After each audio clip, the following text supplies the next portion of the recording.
How's it going, ladies and gentlemen? My name is Violet, and we've got some rumors to take a look at, so let's get right into it. No waiting. Here we go. So, first things first, is this right here. This was posted over on the r/PokeLeaks Reddit, which is just a Reddit for Pokemon leaks and stuff like that. But apparently, this is a QUAXLY Evolution, and I'm going to be honest, this one is most likely fake. Most definitely fake. There's a lot of problems with this one. And somebody who actually broke down all like the information on this image is specifically Pokesutami, who actually went in and broke down a lot of like what the words are and, you know, like the Japanese and all that. So I thought we'd take a look at those to start with.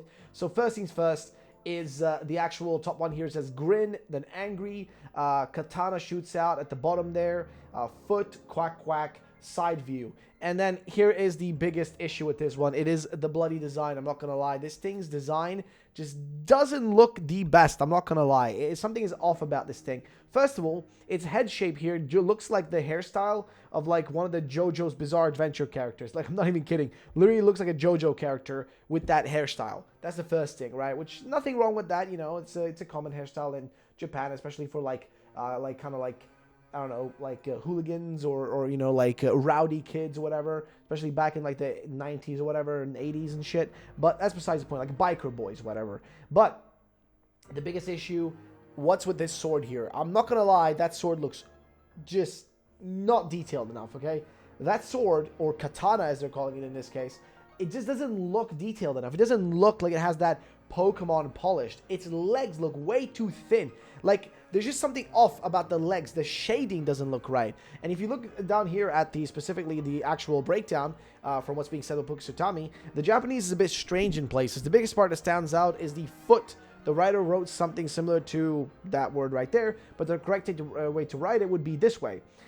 They made the, you know, this specific letter too big and also missed a little dot. Additionally, both San and I think a Japanese speaker or someone proficient in Japanese would more likely write that specific sentence right there. Make of this information whatever you want. And the source, of course, is from this guy. I'm going to be honest, I think this one's fake. I think this one's personally fake. That's my thoughts and opinions. Let's move on to the next subject of this video, which is the Pokemon developer Game Freak introduces optional 4-day working week, which is interesting because a lot of people are worried now that because Game Freak is introducing 4-day work weeks, which I think is great, by the way. I think it's great. I think people deserve to have more time off and not have to stress out and overwork themselves to the point of death. Like, I just don't think that's healthy or good in any way or shape. So I think this is actually a net positive because at the end of the day, I'm going to be honest, I'd rather take a rested, well-rested, mentally sane Game Freak employee, you know, doing the best at their job with, you know, the most amount of, like, you know, like, effort put in, and not someone who's being overworked and basically, like, having to slave away for a job. I just don't think that's healthy. I think a nice work-life balance is needed, especially for game developers, especially in Japan, because people do get overworked there to infinity. People there really get worked to the bone. So I think, honestly, it's a net positive, right? Because I think if these developers are more, you know, just in general, more rested, more like, you know, happy about their job, they will come to their work with a better mindset, a better, you know, mentality. And if that mentality is better, that's beneficial for all of us. Because if they come to work and they're happy about their work, they're going to make a better game, they're going to make a better product. So that's the one thing there. Let's move on to the next thing. BDSP and Sword and Shield, I think, maintenance is scheduled. Possibly we could be seeing home compatibility soon, excluding PLA for the moment. But apparently a maintenance is scheduled for Pokemon Brilliant Diamond and Shining Pearl on the 25th of April at 03:55, so that was yesterday. And also we got a maintenance schedule for Sword and Shield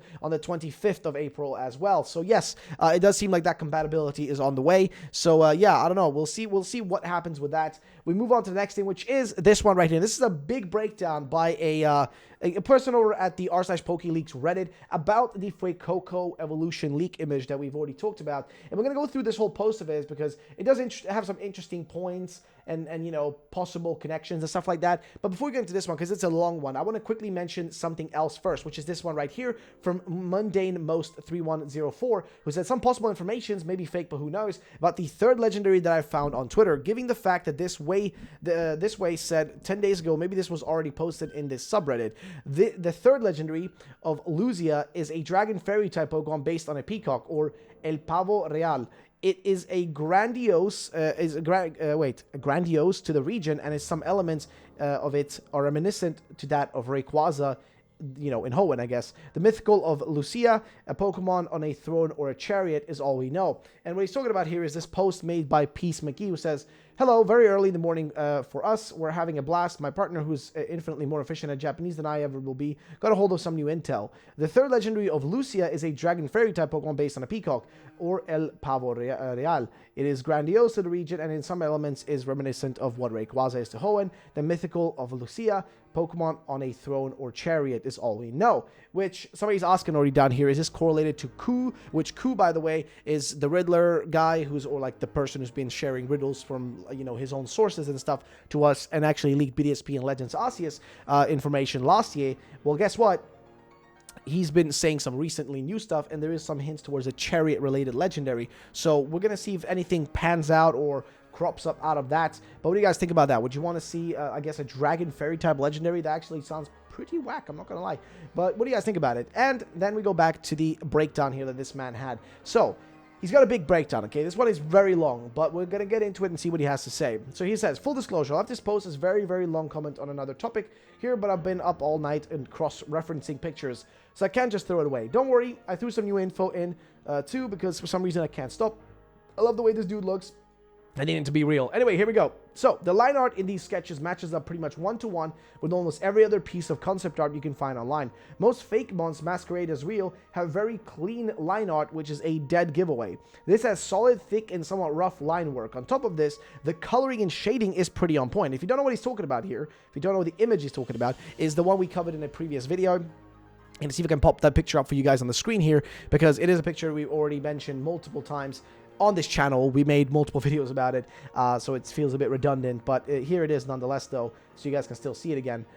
Here is the image we're referring to, is this one right here, which actually is a very accurate looking picture. This does, I'm not gonna lie, as much as part of me wants to think it's fake, a part of me also feels like it could be real, but honestly, I don't know, because it looks too good. It looks too accurate to the Game Freak style. But the fact that this guy has his bottle here, his desk here, and all this stuff being given away, and the bait with the bottle that has like the Japanese text on it, it just makes it way too on the nose for me to believe it. But let's continue. So, he continues on saying, on top of that, the coloring and shading is pretty on point as well, with a little emphasis on highlights for light alongside solid, vibrant colors and muted shadows. It also looks very professional, professional, geez, and you almost never see that in leaks. It's possible, but very uncommon. Though there are some discrepancies between art you can find online, the numbers stamped across the page match up with the art that you find when looking at concept work for characters like Red from Let's Go, or Pokemon like Rowlett and Mimikyu. Okay. There are many more, but I don't want to bloat this post any more than it will be. If you're curious, go search on Google for a bit. And he links to specifically, a few posts right here. If we go to these, you've got, well, I think he meant Rowlett, but whatever. But yeah, but the thing is, important reasoning that I need to make clear here. The 1, 2, 3, 4, and all these numbers you see here in yellow, as far as I'm aware, those numbers are specifically added to the kind of like translated version of these posts, right? So if there is a guidebook, or if there is like an art book or a concept art book, that's where these are included. The reason why is because those numbers match up with text boxes with translations to the actual concept art text that you see on the screen. That's why those numbers are there. That doesn't really fit well with the image we've seen here. That doesn't fit with this image because it's all in, unless there is like text at the bottom that we can't see, like right at the bottom there where the image cuts off. Maybe there is something there we can't see, and that might explain the numbers or whatever, but like right now it doesn't really fit well because, like I said, that whole like number thingy is specifically for when it's already been translated, which probably wouldn't have happened by now already. I think it's like a little too early for that, but I could be wrong. Maybe they already do those things early on. And there's also this one for Red, as you can see right here. The concept art again matches up with that, which is interesting. We continue on though. He also has Fuecoco's Evo for future reference. We have an image right there, which we already took a look at. Now, mind you, there are discrepancies between some of the concept art and others that are official works. The Gen 7 final evolutions don't have the numbers on their sheets, and some art actually has reference material for colors on it. And he's right. If you look at Incineroar, this one doesn't have numbers, but this is because this is the actual, version that was like leaked early on. That wasn't just a taken picture like this. And this was the actual, concept art without like being inside of a guidebook. This is outside of the English translated guidebook in this case. And then we continue on. From what I understand, this is a folktale from Spain detailing mythology about a fairy crocodile. Enough said, I guess. This one I know very, very little about and thus cannot comment any further. But I stumbled across it while researching, and I figured it seemed pertaining to, the topic, which is specifically the one we covered in a previous video as well, which is the legend of this, Cocoyona, which is like a weird creature that was like a witch and stuff. It's a weird story. But now this one is less valid of a point, but I'll be here at the same time. When cross-referencing with my friend, who is fluent in some Japanese, we compared the phrasing from the description on Fuecoco's evolution with concept art from a few other past games, and the language used in the description on Fuecoco's page seems to match up, minimal and to the point. There aren't any dead giveaways in the writing and phrasing used. The panel on the right-hand side of him breathing fire reads something to the extent of, "The color of his fire is scarlet. Citation needed." Oh, and on top of that, the handwriting between this and the past work also seems like they match up pretty closely. See both red and violet above. And then he continues on, adds edits here saying, further thoughts. But generally speaking, he says, if this is real, this is hands down one of my personal favorite evolutions, for a starter, that I've seen since Gen 2. And I mean that genuinely. This guy is fantastic in every way aside from maybe his hair. He reminds me of someone from Dragon Tiles? I don't know. But in a good way. Now, I could totally be wrong in saying all of this, but I've seen a fair share of fake Pokemon concept arts in my life. No, actually, there's a sufficient chance I'm wrong. But, if I am, then dang it, this is a good fake. But all the same, I see a lot of people here instantly ready to deny this leak is real. But that's the thing, right? You never know with these things. People called this fake. People said this was fake. People literally said this was fake, okay? I remember. You know who else said this was fake? Joe Merrick, the man who runs Cerebi, said this was fake, okay? Now, I don't know if he already knew that it was real and for legal reasons said no, but he called this fake. And I'm always going to hold that over his head, okay? Because my point is very clear. You never know with this stuff, okay? You never know with these things, okay? Because we could be totally wrong. Our assumption, the biggest thing that, breaks this actual leak down for me is those numbers, because those numbers only are relevant if this image, if this image is from the guidebook, and I don't know when the guidebooks start development. I don't know when they start writing the guidebooks, making the guidebooks and all that stuff. I have no idea, but that's the only thing that breaks this one for me. But at the same time, I don't know from what point, where exactly this image, was taken in terms of development. Was this from a person who's actually working on the guidebook? Is that who actually leaked this? Or is this something else? I don't know. But all I know is this guy looks way, way, way, way too on the point, man. This looks like something they would make, okay? This looks like something that they would create. This looks like a Game Freak type of design. I'm not going to lie.